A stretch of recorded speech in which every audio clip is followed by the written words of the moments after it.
2장 11절에서 14절 말씀을 통해서 개발을 책망한 바울이라는 제목으로 하나님 말씀을 함께 나누겠습니다.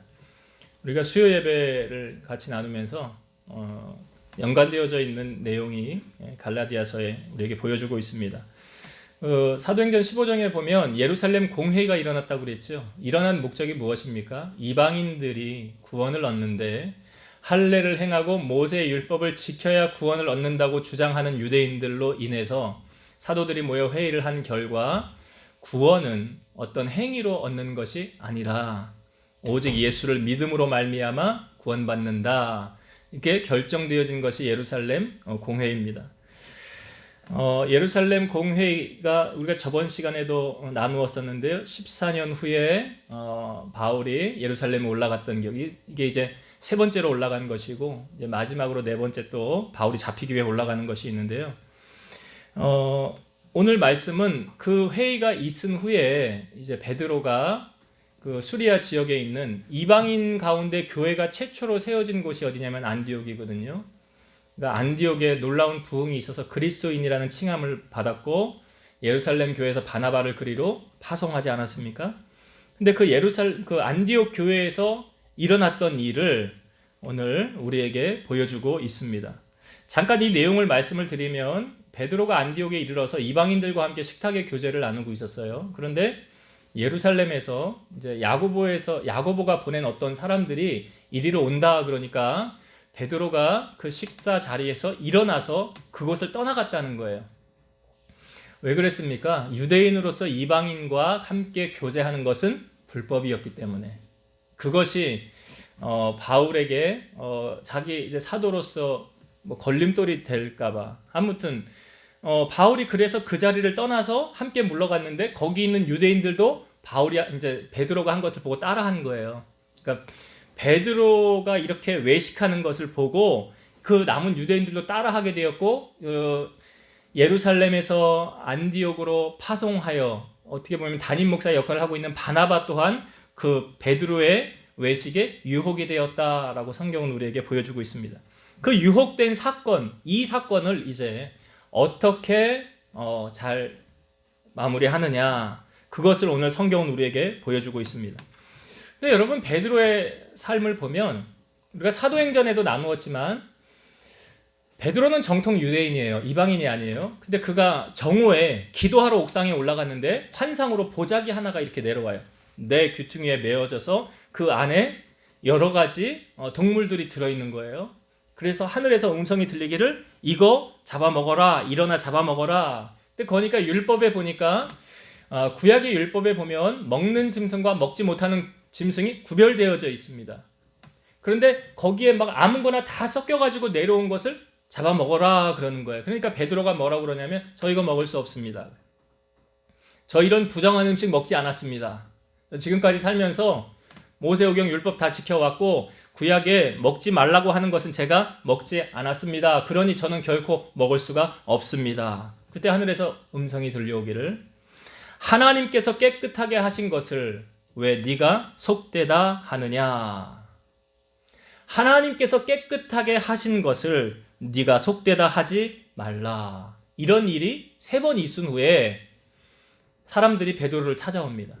어떤 사람들이 찾아왔냐면 당시 이방인이었던 고넬료라는 사람이 있어요. 이 사람 백부장이거든요. 그러니까 로마 사람이고 100명의 부하를 거느린 그런 책임자예요. 장교죠.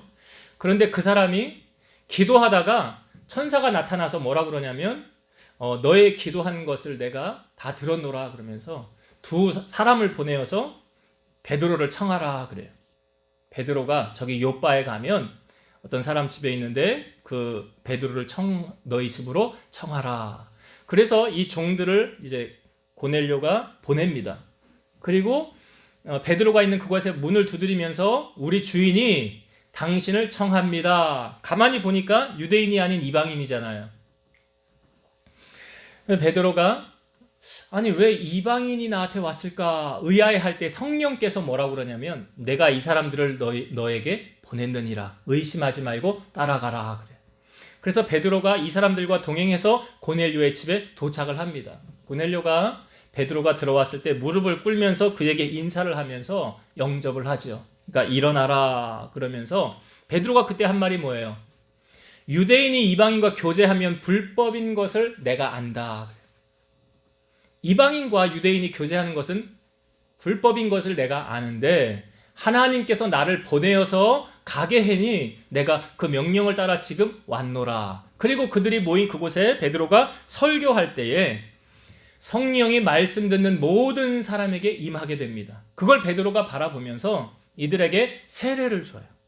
이들에게도 하나님의 구원이 임하였느니라 하며 세례를 줘요. 그러니까 이방인들이 하나님의 은혜로 구원받게 되는 놀라운 역사의 현장을 누가 경험한 겁니까? 베드로가 지금 경험한 거예요.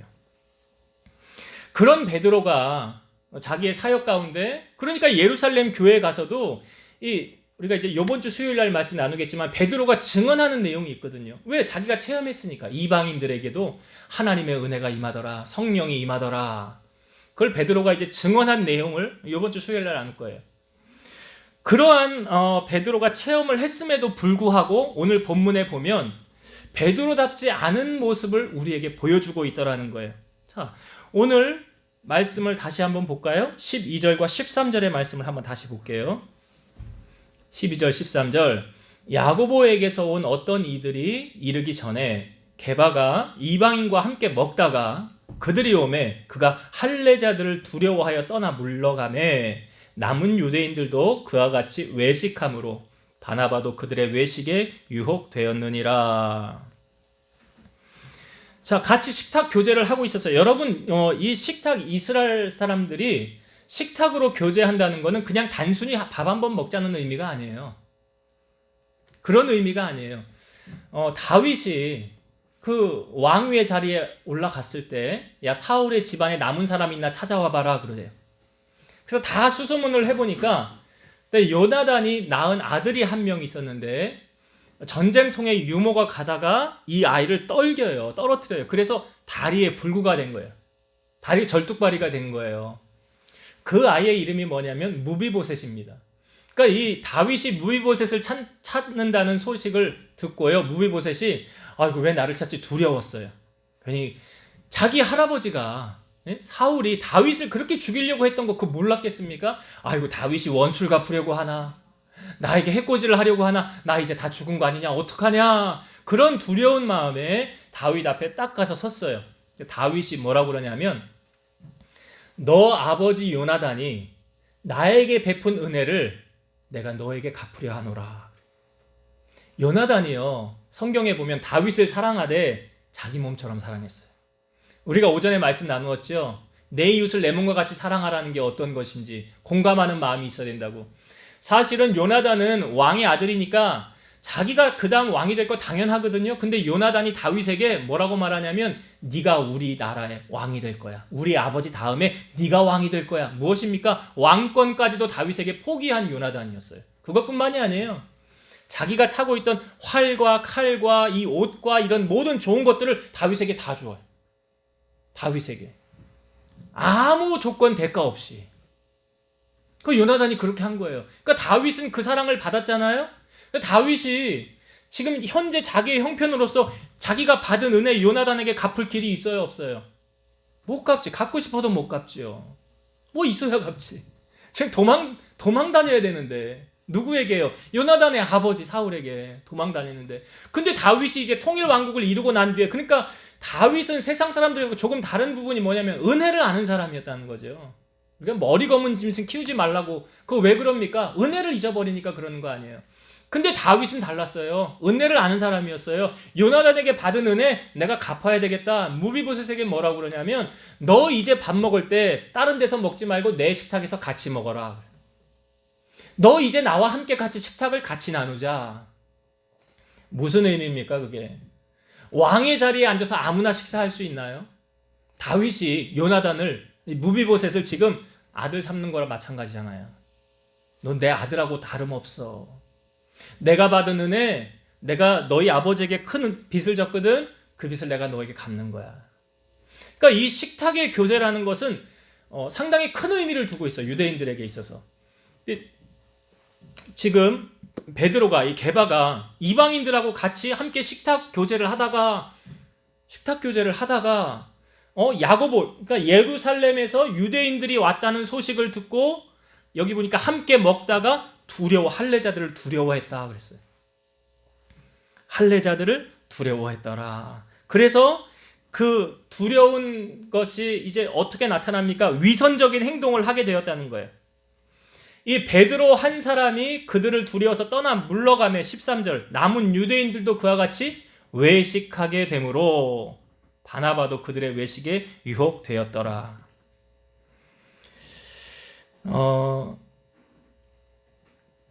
여기 베드로의 이 옳지 않은 행동으로 말미암아 지금 이방인들에게는 씻을 수 없는 상처를 지금 남기게 된 거예요. 여러분, 베드로는 사도고요. 먼저 믿게 된 자 아닙니까? 그러면 소위 어떻게 보면 성령 체험도 한 사람이고 믿음도 상당히 좋은 사람이잖아요. 그런 믿음 좋은 사람이 지금 이방인들은 이제 막 믿기 시작한 사람들이고 그렇게 믿음이 뛰어난 사람들은 아니잖아요. 그러면 먼저 믿는 자로서 본을 보여야 되는 거 아닐까요? 로마서 14장 2절 어떤 사람은 모든 것을 먹을 만한 믿음이 있고 믿음이 연약한 자는 채소만 먹느니라. 그러니까 믿음 좋은 사람은 어떠한 것을 봐도 넘어져요, 안 넘어져요? 안 넘어져요. 그러니까 주님만 바라보고 믿음 생활하는 사람들은 사람을 보고 실족하고 넘어지지 않아요. 근데 믿음이 약한 사람들은 뭘 봐요? 사람을 봐요. 여기 이방인들이 지금 그렇게 믿음 좋은 사람들 아니에요. 교회가 막 세워지고 부흥되어 나아가지만 사람을 바라보고 있단 말이죠. 그러니까 사람 바라보면 쉽게 넘어질 수 있죠. 믿음이 연약한 사람은 그만큼 쉽게 넘어지기가 쉽다는 거예요. 그러니까 베드로의 이 행동은 자신만 이렇게 넘어지게 하는 행동이 아니라 다른 사람에게도 영향을 지금 미치고 있다는 사실이에요. 그러니까 믿음 연약한 사람은 지금 베드로 때문에 넘어집니까? 안 넘어집니까? 넘어지게 되었다는 거예요. 그런 상황에 지금 이 안디옥 교회 안에 문제가 일어나게 됐어요. 여러분, 사도 바울은 만약에 내가 나의 어떤 행동을 통해서 믿음이 연약한 사람이 실족하게 된다면 나는 그거 하지 않겠다고 말합니다. 고린도전서 8장 12절과 13절 이같이 너희가 형제에게 죄를 지어 그 약한 양심을 상하게 하는 것이 곧 그리스도에게 죄를 짓는 것이니라. 그러므로 만일 음식이 내 형제를 실족하게 한다면 나는 영원히 고기를 먹지 아니하여 내 형제를 실족하지 않게 하리라. 내가 고기 먹는 것으로 말미암아 믿음이 연약한 사람이 그거 보고 시험 든다고 한다면 나 고기 안 먹습니다. 이 말에 얘기하죠. 예수님 말씀하셨죠. 실족하게 하는 일이 없을 수는 없으나 실족하게 하는 그 사람에게는 화가 있도다. 그래서 연자맷돌을 메고 바다에 빠지는 게 낫다라고 표현하고 있어요. 히브리서 5장 13, 14절 이는 젖을 먹는 자마다 어린아이니 의의 말씀을 경험하지 못한 자요 단단한 음식은 장성한 자의 것이니 그들은 지각을 사용함으로 연단을 받아 선악을 분별하는 자들이니라. 그러니까 믿음이 좋고 흔들리지 않는 사람은 말씀 위에 굳건하게 세워져 있고 연단도 받아서 어떤 상황에서도 넘어지지 않는데 젖을 먹는 사람은 어떻습니까? 어린 아이 같다. 그래서 넘어지기 쉬운 거예요. 지금 베드로의 이 행동으로 말미암아 그 이방인들이 지금 다 넘어지게 생긴 거예요. 넘어지게 생긴 거예요. 여러분, 우리 먼저 믿는 자의 행실이 왜 중요합니까? 이제 막 믿음 생활을 시작했거나 혹 믿지 않는 사람들이 이렇게 바라볼 때 아, 저 사람 신앙인인데 행동을 저렇게 하네? 그것이 그 사람을 실족하게 할 수 있다고 한다면 우리의 행동은 한번 점검을 해봐야 되는 거예요. 그래서 신앙생활을 깊이 한 사람일수록 연륜이 오래된 사람일수록 믿음이 연약한 자를 실족하게 하면 안 된다. 무심코 던진 돌에 개구리가 맞아서 죽게 되는 상황이 일어나게 된 거예요. 지금 베드로 때문에. 그래서 이 문제를 이 사도 바울이 알고 나서 어떻게 해결합니까? 자, 11절 말씀. 11절 먼저 볼게요. 게바가 안디옥에 이르렀을 때에 책망받을 일이 있기로 내가 그를 대면하여 책망하였노라. 여기서 게바는 베드로입니다. 베드로가 안디옥에 왔을 때에 그 책망받을 일이 무엇인지 우리가 지금 말씀을 나누었어요. 식탁 교제를 하다가 자리를 벗어난 거예요. 여러분 한번 생각을 해보세요. 베드로는 예루살렘 교회에 먼저 사도된 자죠. 그리고 예수님의 12제자 가운데 한 사람 수제자였죠. 그러니까 이 신분으로 따지면 아주 예루살렘 교회 어른의 역할을 위치하고 있는 거예요. 베드로는. 그러면 바울은요? 바울의 위치는 어떻습니까? 뭐 쉽게 말하면 교회적으로 비유를 해볼게요. 이제 막 신학을 이제 공부를 시작한 뭐 초짜 전도사 정도, 초임 전도사, 이제 막 신학 공부를 하고 교회에서 이제 뭐 주일학교나 뭐 이렇게 학생부나 지도하고 있는 그런 초짜 전도사 역할, 그 정도 역할이에요. 그런데 그러면 그 초짜 전도사가요, 담임 목사가 잘못한 걸 봤어요. 그럼 담임 목사님을 공개석상에서 대놓고 지금 목사님 이거 잘못했습니다. 잘못했습니다. 이거 이렇게 하면 됩니까? 할 수 있을까요? 없을까요? 네? 할 수 있다고 생각하십니까? 초짜 전도사가 와가지고 그 교회 담임 목사님한테 교인들 다 있는데서 목사님 이거 이렇게 잘못하고 이렇게 잘못하고 이렇게 잘못하지 않았습니까? 가능한 일이라고 생각해요? 아니 평신도들 가운데도 우리 목사님은 왜 이렇게 잘못하는 거야? 왜 이렇게 잘못하는 거야? 잘못했다고 목사님이 있는 데서 성도들 다 있는 데서 목사님 이건 이렇게 하고 이건 이렇게 잘못했잖아요. 시정하세요. 이게 말이 된다고 생각하십니까? 여러분들은 제가 잘못했을 때 공개석상에서 저에게 그렇게 막 할 수 있냐 말이냐. 우리 되게 그러잖아요. 목사님은 그냥 하나님이 심판하도록 그냥 건드리면 안 된다고. 그러니까 기도만 뒤에서 해야 되지. 기도만 해야 되지. 잘못했다고 말이야. 교인들 막 인데서 여기서 이 얘기 저기서 저 얘기 우리 목사님. 근데 지금 보세요. 지금 어떤 상황입니까? 이 상황이 그런 상황이라고 지금 그렇게 접근을 해보세요. 바울이 이 초대 교회의 가장 어른인 베드로를 공개석상에서 지금 앉혀놓고 책망을 하는 사건이에요. 이 사건이. 여러분 근데 참 중요한 것이 뭐냐면 만약에 베드로가 지금 외식함으로 범죄했죠. 잘못했죠. 이거를 그냥 내버려두고 넘어가면 이게 어떻게 되냐면 암묵적 시인을 해버리는 거예요. 그냥 내버려두고 그냥 넘어가면 인정하게 된다는 행위라니까. 인정하게 되는 거예요. 여러분 잘못은 어떻게 해야 됩니까? 이렇게 자 보세요. 14절. 바울이 어떻게 했나 보세요. 14절. 그러므로 나는 그들이 복음의 진리를 따라 바르게 행하지 아니함을 보고 모든 자 앞에서 게바에게 이르되 내가 유대인으로서 이방인을 따르고 유대인답게 살지 아니하면서 어찌하여 억지로 이방인을 유대인답게 살게 하려느냐 하였노라. 여기 모든 자 앞에서라는 말이 있죠. 14절에 모든 자 앞에서 게바에게 이르되 이게 뭡니까? 공개 재판이에요. 쉽게 말해서 이게 왜 중요합니까? 만약 베드로가 게바하고 둘이 이렇게 이야기하고 끝났다고 한다면 다른 사람 아무도 모르잖아요. 이거 어떻게 처리됐는지 일이. 그런데 모든 자 앞에서라는 건 그 식탁으로 베드로로 하여금 실족하게 한 이방인들이 다 있는 자리에서 그렇게 한 거예요. 그 무엇입니까? 바울은 베드로로 인하여 실족할 수 있는 영혼들이 실족하지 않도록 주님을 떠나지 않도록 한 영혼을 천하보다 귀하게 여기는 그 마음이 있기에 그 모든 자 앞에서 이렇게 한 거예요. 이렇게 한 거예요. 그래서 잘못된 것을 공개적으로 지금 말하는 거예요. 여러분 진정한 친구는 어떤 친구래요? 나에게 사탕 발림 좋은 말만 해주는 친구가 진정한 친구입니까? 아니죠. 애정어린 충고를 해줄 수 있는 친구가 진정한 친구래요. 잠언 9장 8절 거만한 자를 책망하지 말라. 그가 너를 미워할까 두려우니라. 지혜 있는 자를 책망하라. 그가 너를 사랑하리라. 그러니까 아무에게도 책망하면 안 돼요. 거만한 자에게는 하지 말래잖아요. 오히려 미움만 받는데. 근데 보세요. 지혜 있는 자를 책망하래요. 그가 너를 사랑한대잖아. 그러니까 목회하면서도 이 성도들 이렇게 볼 때 잘못하고 있어. 그러면 똑바로 좀 하세요. 신앙생활 왜 그렇게밖에 못합니까? 똑바로 하셔야 되는 거 아니에요? 그러면 그 말 듣고 지혜로운 자는 알겠습니다. 제가 잘못했습니다. 이제 똑바로 하겠습니다. 이래요. 거만한 자는요. 안 받아들여요.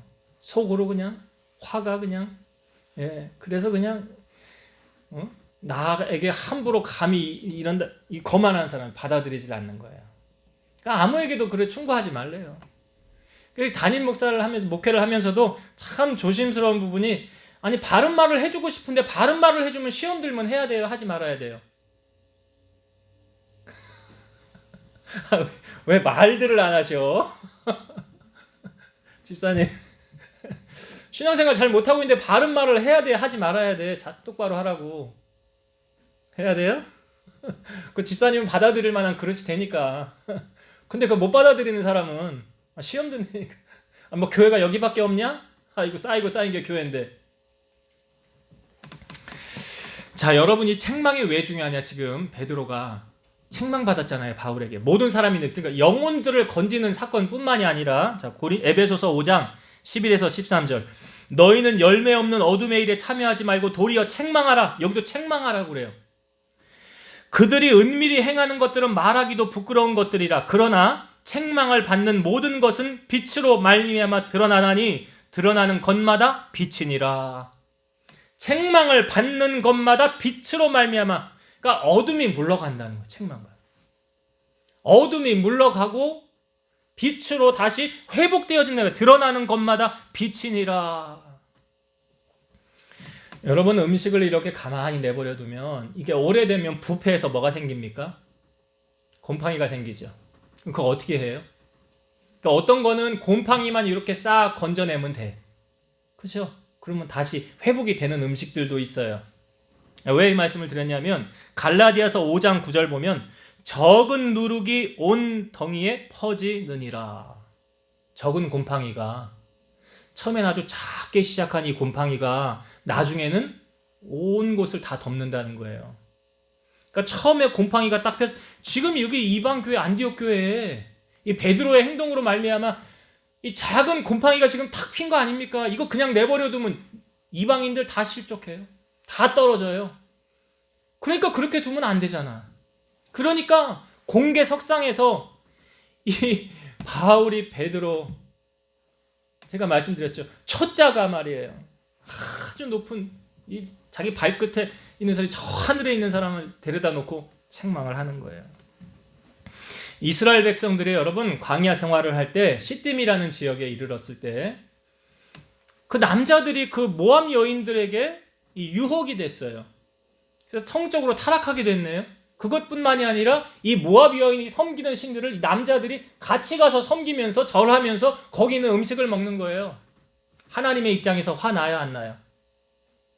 화나죠. 그러니까 지도자 모세에게 뭐라고 그러냐면 모세야, 내 백성들이 타락했는데 너 지도자들 데려다가 목매어 다뤄라 그래요.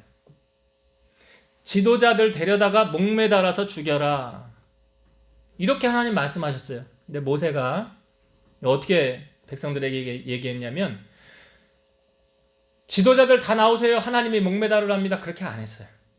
못한 것 같아요. 내가 보기엔. 뭐라고 그랬냐면 바알부올에게 부속한 자들은 죽여라 그래.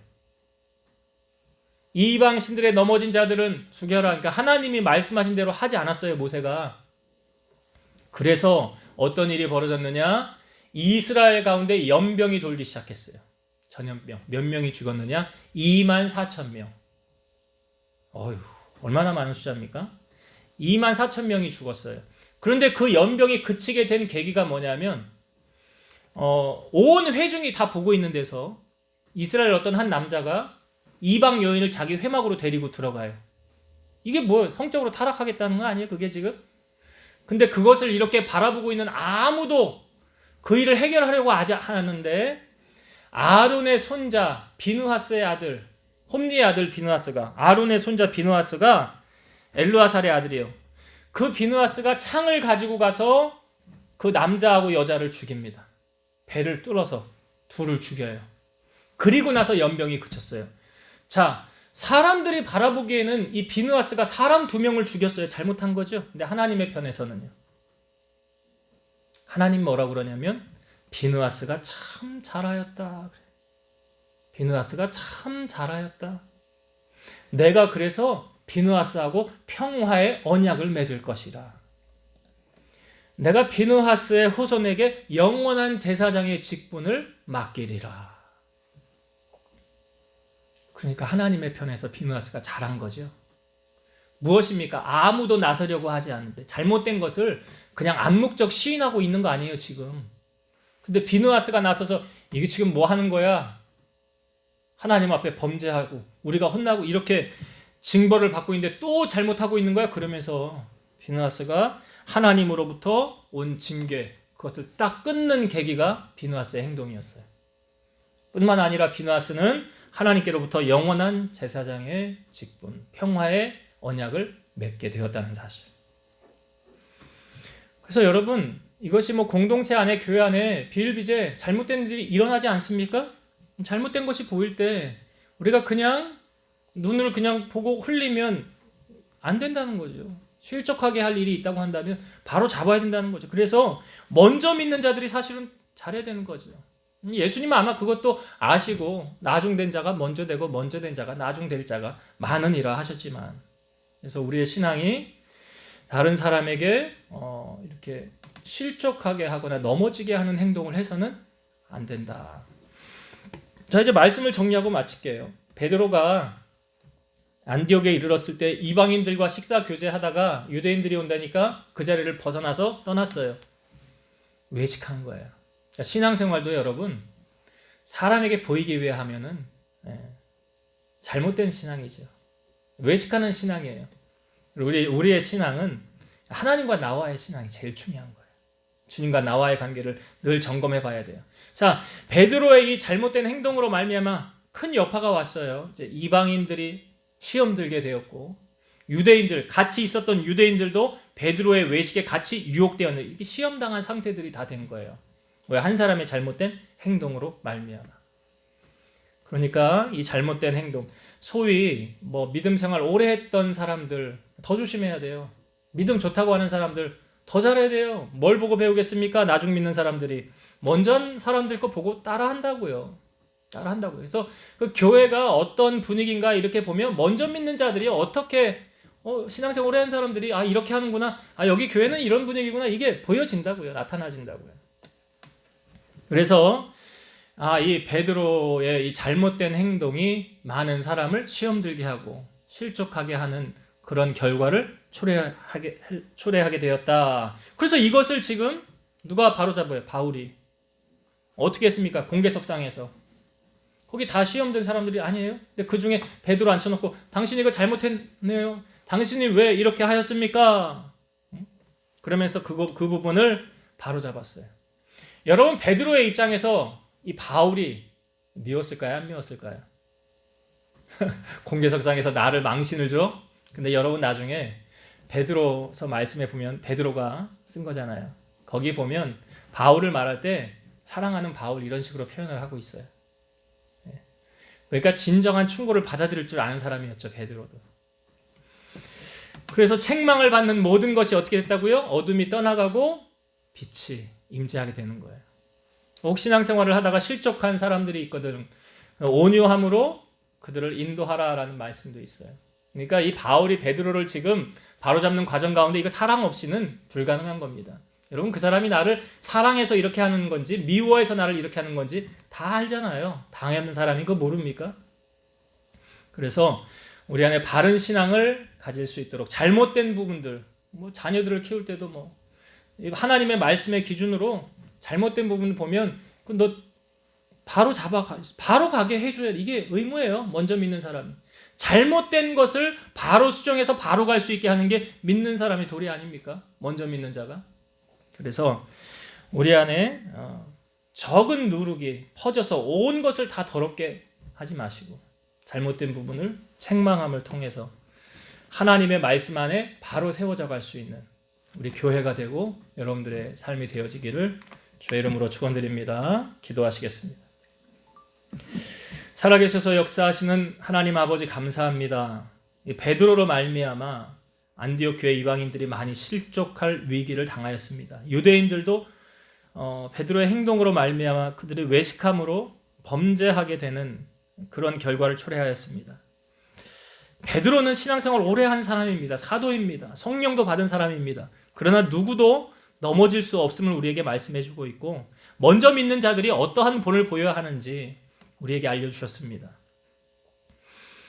우리가 신앙의 연수가 깊어질수록 믿음이 연약한 자들을 헤아려 돌아볼 수 있는 자들 되게 하시고, 정말 신앙의 연륜이 깊어질수록 말씀을 통하여 단단한 신앙이 믿음이 연약한 자들을 잘 옳은 대로 인도하는, 그래야 하늘의 별과 같이 빛날 수 있는 우리 성도들 되게 하여 주옵소서. 이 잘못된 부분을 바울이 바로 잡았습니다. 공개석상에서 모든 자들이 시험을 당할 위기에서 벗어나게 하였고, 실족할 수 있는 위기를 바르게 걸어갈 수 있는 길을 바울이 행하였습니다. 하나님은 이런 사람들 귀하게 쓰십니다. 비느하스도 그러했습니다. 이스라엘 백성들이 타락할 때에 비느하스의 옳은 행동이 연병을 그치게 하였고 하나님과의 평화의 언약을 맺었다고 하였습니다. 오늘 우리 사랑하는 성도들이 늘 깨어서 정말 잘못되어져 가는 부분들을 관망만 하고 바라보는 것이 아니라 정말 바른 진리를 선포하고 믿음의 길을 걸어갈 수 있는, 그런 길을 제시할 수 있는